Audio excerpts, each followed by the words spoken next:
3편 존엄을 되찾다. 안녕하세요. 많은 분들이 기다려주셨죠? 드디어 마지막 편입니다. 지난 2부에서 딸 현서 씨는 아버지를 지키기 위해 진실을 알렸지만 택시조합으로부터 3천만 원 소송 협박을 받았습니다. 아버지는 스트레스로 쓰러지셨고요. 하지만 그만하지 마. 병실에서 아버지는 말씀하셨죠. 오늘 마지막 편에서는 녹음 파일 하나가 모든 걸 바꾸는 이야기, 그리고 72세 아버지가 마지막에 내린 결정을 들려드립니다. 정말 감동적인 결말이니까 끝까지 들어주시면 감사하겠습니다. 그럼 시작하겠습니다. 녹음 파일을 공개하기로 한 날, 저는 떨렸습니다. 이제 정말 돌이킬 수 없다는 걸 알았으니까요. 변호사가 말했습니다. 파일을 언론에 제공하겠습니다. 동시에 국가인권위원회에 진정서를 넣겠습니다. 시간이 걸릴 수 있습니다. 하지만 반드시 이깁니다. 그날 오후 기사가 떴습니다.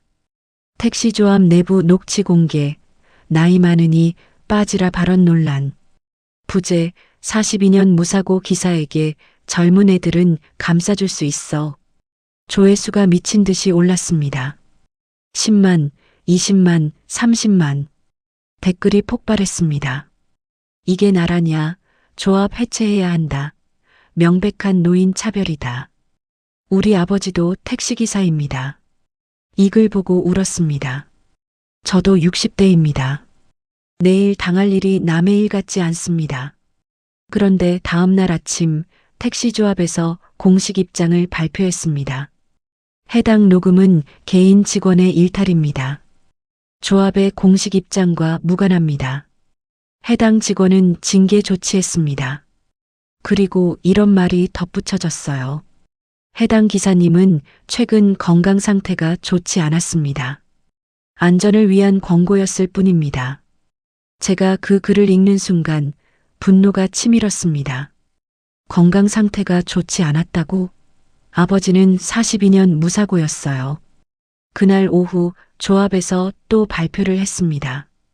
불법 녹음으로 명예훼손 및 업무방해, 법적 조치 검토. 그 순간 제 휴대폰이 울렸습니다. 언니였어요. 야, 이거 진짜야? 뭐가? 조합에서 고소한다는데? 응. 미쳤어? 아빠 건강 생각은 안 해? 언니. 엄마 없는데 아빠까지 쓰러지면 어떡하려고. 그만해. 언니가 소리쳤습니다. 아빠가 원하는 게 뭔지 알아? 조용히 살고 싶어 하셔. 근데 너 때문에 온 나라가 다 알잖아. 전화가 끊겼습니다. 저는 주저앉았어요. 언니 말이 맞았습니다. 제가 너무 앞으로만 달렸던 걸까요? 그날 저녁 병원에서 퇴원한 아버지와 집에 왔습니다. 거실에 앉아서 아무 말도 하지 못했어요. 아빠, 언니가 전화했어. 나도 받았어. 미안해. 언니 말이 맞아. 내가 너무 나갔어. 아버지는 고개를 저었습니다. 아니다. 내 언니는 내 마음을 몰라. 나는 평생 참고 살았어. 조용히 남의 눈치 보면서. 그게 미덕인 줄 알았어. 근데 아버지가 제 손을 잡았습니다. 너 덕분에 나는 처음으로 내 목소리를 냈어. 무서워, 떨려. 하지만 살아있는 것 같아. 그날 밤 아버지와 저는 오래 이야기했습니다. 엄마 이야기, 42년 이야기, 앞으로의 이야기. 다음 날 더 큰 일이 터졌습니다. 조합에서 아버지에게 내용 증명을 보냈어요. 명예훼손, 업무방해, 손해배상 청구. 금액 3천만 원. 아버지는 그 서류를 보고 얼어붙었습니다. 3천만 원. 아빠, 걱정하지 마. 변호사님이 계셔. 나는 평생 모은 돈이 이것밖에 없는데. 엄마 병원비 갚고 남은 게 1,000만 원. 이제 그것마저 빼앗길까봐. 저는 아버지를 안았습니다. 안 빼앗겨. 내가 지킬게. 그날 변호사와 긴급 통화를 했습니다. 이건 전형적인 협박입니다. 겁주려는 거예요. 실제로 소송하면 그들이 불리합니다. 녹음 파일이 있으니까요. 하지만 각오는 하셔야 합니다. 법정까지 가면 1년은 걸립니다. 그 말에 저는 한숨을 쉬었습니다. 1년 아버지가 견딜 수 있을까요? 그 다음 주 더 끔찍한 일이 벌어졌습니다. 온라인 커뮤니티에 이런 글이 올라왔어요. 42년 무사고 기사 의혹. 실제로는 경미한 사고 여러 건. 본인이 합의 처리해서 기록에 안 남은 것. 거짓말이었습니다. 완전한 거짓말. 하지만 사람들은 믿었어요. 역시 뭔가 있었네. 무사고가 이상했어. 이래서 노인들 믿으면 안 돼. 아버지는 그 글들을 보고 무너졌습니다. 나는 진짜 사고 안 냈는데. 누가 왜 이런 거짓말을. 아빠 신경 쓰지 마. 거짓말인 거 다 알아. 모르잖아. 아버지가 울었습니다. 사람들은 진실보다 재미있는 거짓말을 믿어. 나는 이제 거짓말쟁이가 됐어. 그날 아버지는 밥을 안 드셨어요. 물만 마셨습니다. 아빠 밥 먹어야 돼. 입맛이 없어. 아빠, 그냥 좀 내버려둬. 저는 무너지는 아버지를 보며 후회했습니다. 이 싸움을 시작한 걸. 하지만 바로 그 다음 날 예상치 못한 일이 벌어졌습니다. 제 휴대폰에 문자가 왔어요. 모르는 번호. 저도 택시기사입니다. 저도 똑같이 당했습니다. 증언하고 싶습니다. 그리고 또 한 통. 저희 아버지도 그랬습니다. 도울 수 있는 게 있을까요? 10통, 20통, 30통. 하루 만에 100통이 넘는 메시지가 왔습니다. 저도 피해자입니다. 함께 싸우고 싶습니다. 우리 아버지 이야기입니다. 응원합니다. 제가 변호사에게 전화했어요. 이 사람들 증인이 될 수 있나요? 물론입니다. 이건 엄청난 겁니다. 개인의 문제가 아니라 구조적 문제였다는 증거니까요. 그날 우리는 기자회견을 열었습니다.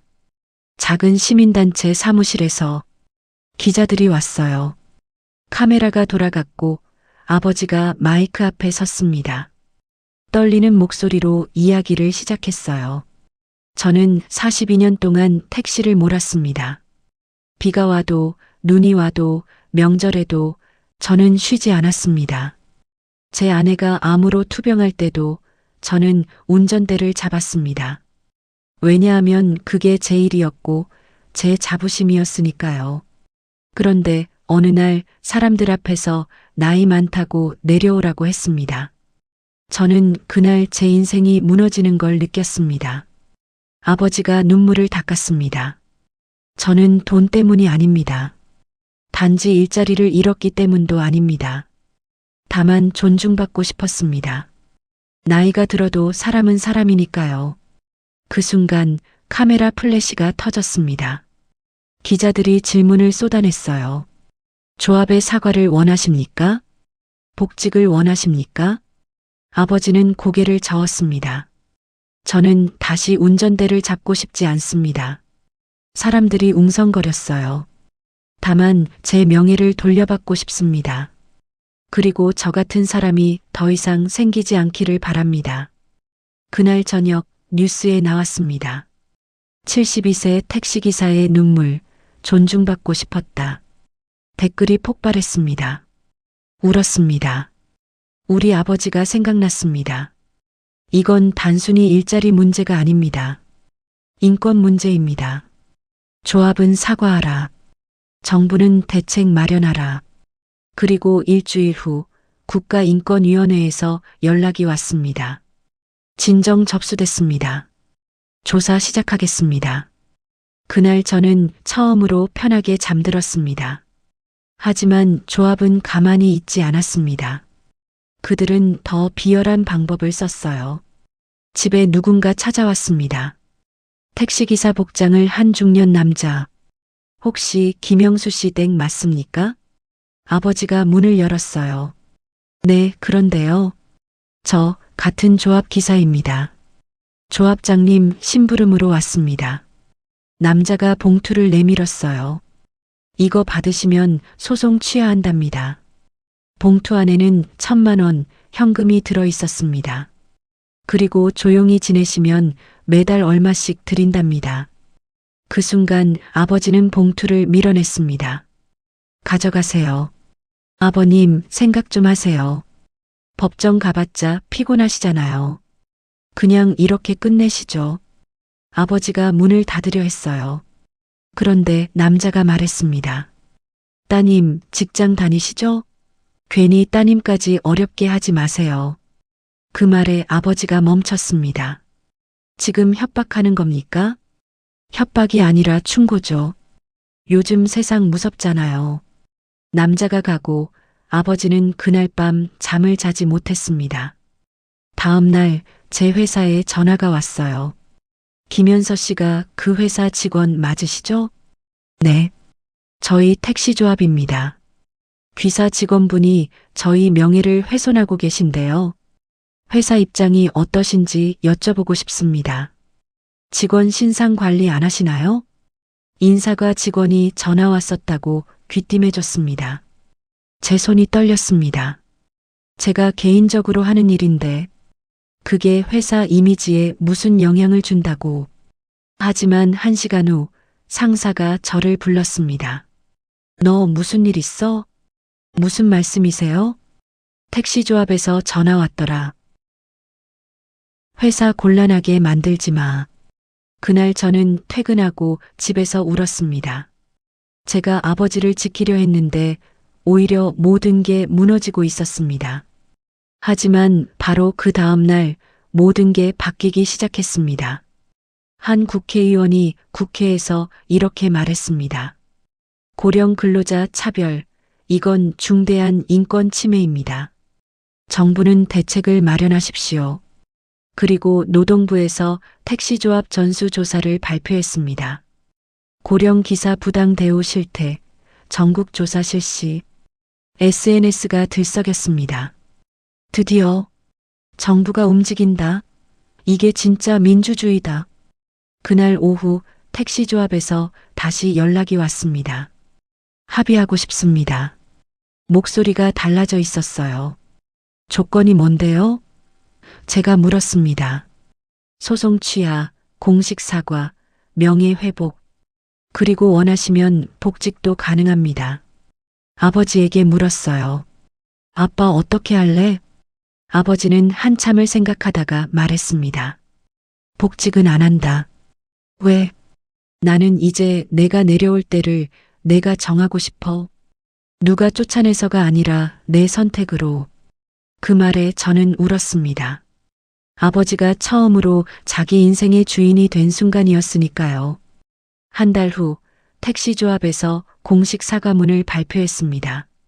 부적절한 대응, 고령 기사분들께 사과드립니다. 재발 방지, 제도 개선 약속드립니다. 그리고 아버지에게 개별 사과가 왔습니다. 조합장이 직접 집에 찾아왔어요. 죄송합니다. 고개를 숙였습니다. 아버지는 그 모습을 보고 아무 말도 하지 않았어요. 그냥 고개를 끄덕였습니다. 용서는 당장 못합니다. 하지만 다신 이런 일 없기를 바랍니다. 조합장이 가고 아버지가 말했습니다. 끝났구나. 응, 끝났어. 이제 뭐하고 살지? 아버지가 웃었어요. 42년 만에 처음 보는 편안한 웃음. 며칠 후 아버지가 동네 복지관에서 운전 안전 강의를 시작했습니다. 초보 기사들, 젊은 기사들 앞에서 나는 42년 동안 사고 없이 운전했습니다. 비결이 뭐냐고요? 급하지 않는 겁니다.